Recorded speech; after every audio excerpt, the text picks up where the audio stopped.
Bienvenue dans notre nouvelle émission Bousca Inside qui s'intéressera aux coulisses du site Bouscapé et de nos concepts. Aujourd'hui, ça va être un focus sur l'émission Wesh, sur sa création, sur son impact sur la saison 1 et sur les nouvelles choses qui vont arriver dans la saison 2.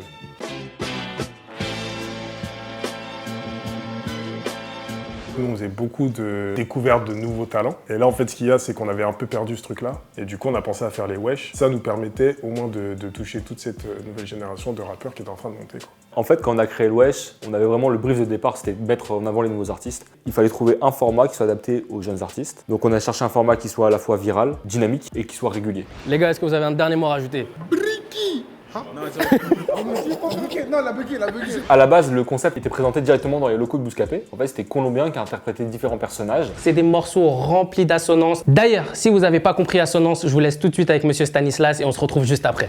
En fait, Colombien, il avait envoyé un mail, il voulait bosser chez Bouscapé. Dans un premier temps, il y a eu l'entretien que j'ai passé avec Bouscapé. Du coup, il y avait Flo, il y avait Ahmad. On rencontre Colombien. Je suis venu moi dans une démarche, j'étais motivé. Je voulais juste travailler chez Bouscapé, mais je ne savais pas exactement ce que je pouvais faire. J'étais juste déter. Dès qu'on sort du rendez-vous, on se dit tous les deux putain, je le sens bien.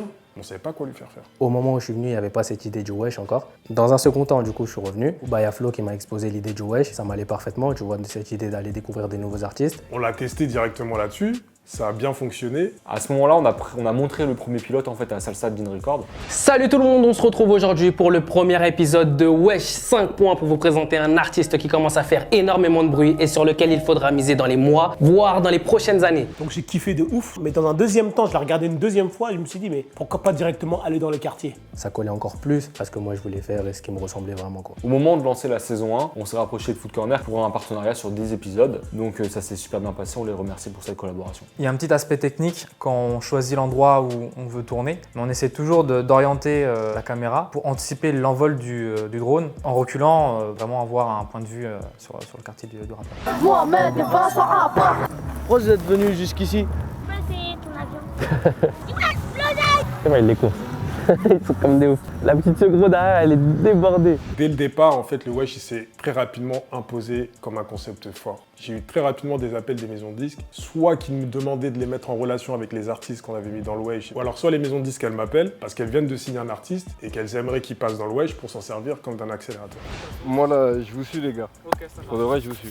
Bouscapé, c'était un média rap urbain incontournable pour moi. Pour parvenir à avancer vraiment, tu vois, dans ma carrière artistique, fallait que je passe par Bouscapé. Nous, pour le Wesh, comment on procède? On veut que quand on arrive sur l'artiste, ça lui soit bénéfique en fait, que pour la suite, il ressente un vrai impact parce que c'était le moment de le faire. C'est absolument avoir des artistes qui sont dans un stade de développement, mais qui n'ont pas encore explosé. Un peu comme les 11 rappeurs à suivre qui font tous les ans en fait. Ensuite, nous, dans l'équipe, on se concerte, on suggère l'idée, on regarde, si on juge que c'est le bon moment, on y va. On le contacte sur Instagram, sur les réseaux sociaux, etc. Et on y va, quoi. C'est venu au bon moment, ça a permis de cerner le personnage Maes en quelques minutes. Si les gens y sont intéressés, tu vois, ça marche. Aujourd'hui, quand on sort un Wesh, on touche en une semaine minimum 450 000 personnes. Donc c'est vraiment la puissance de Bouscapé qui est mise au service des nouveaux artistes. Nous, en termes de vues, c'est une grosse surprise parce que l'année dernière, quand on s'est lancé dans le Wesh, nous, on visait pas vraiment les vues, tu vois. Le but, c'est d'apporter un soutien aux artistes, tu vois, de sentir que Bouscapé, ils sont là, qu'on apporte quelque chose. Si tu veux suivre un rappeur, tu vas être content qu'il fait son Wesh parce que c'est une concrétisation. C'est ça que j'aime bien, tu vois.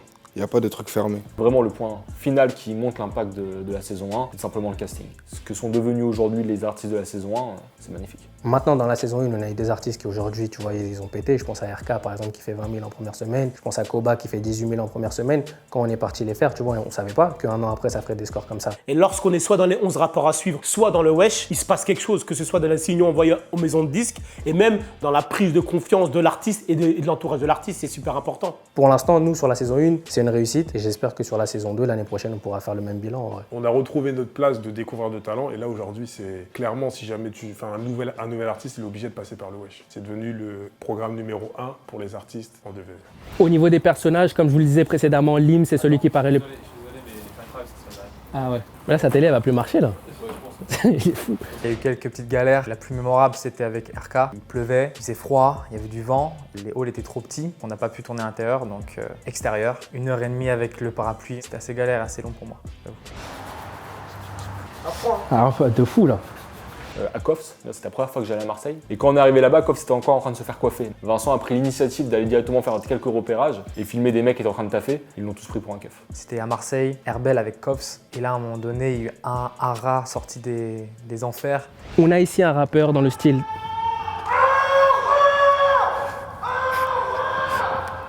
Ça dans le zapping, ça.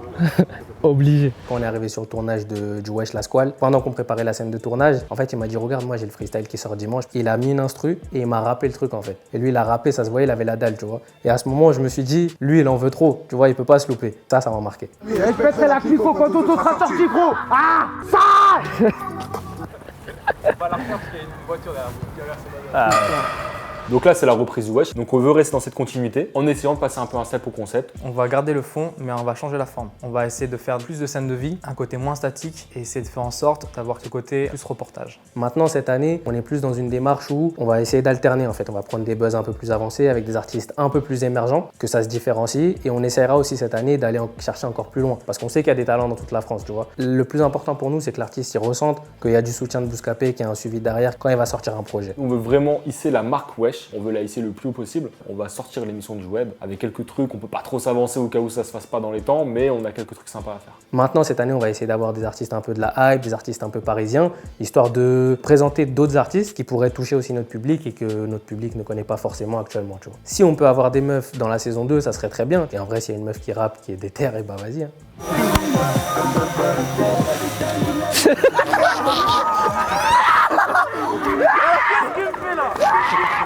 Moi, l'artiste que j'aimerais bien voir dans le Wesh, c'est Gianni. Il a sorti une série de freestyle un peu originale. Et en fait, à chaque fois qu'il vend de la drogue à un client, le client, il reprend son texte et commence à rapper. Quel est le tarot, c'est la phrase préférée.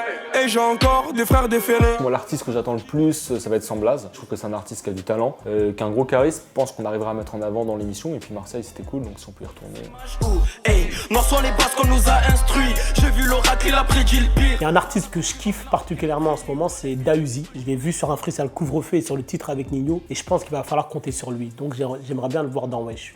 Tu fais chelou quand tu parles au fun. Dans quelques années, on se revoit en face. On est des bonhommes, pas besoin de parler fort. Moi, je vais tricher un peu. Moi, je vais en dire deux. Je vais dire Zixo et Benab. C'est deux opposés. Zixo, c'est un mec qui rappe vraiment à l'ancienne. Va pas trop vite, mon nom. Tu vas te souvenir de mon nom. J'arrive en kit clodo. Je repars en bif.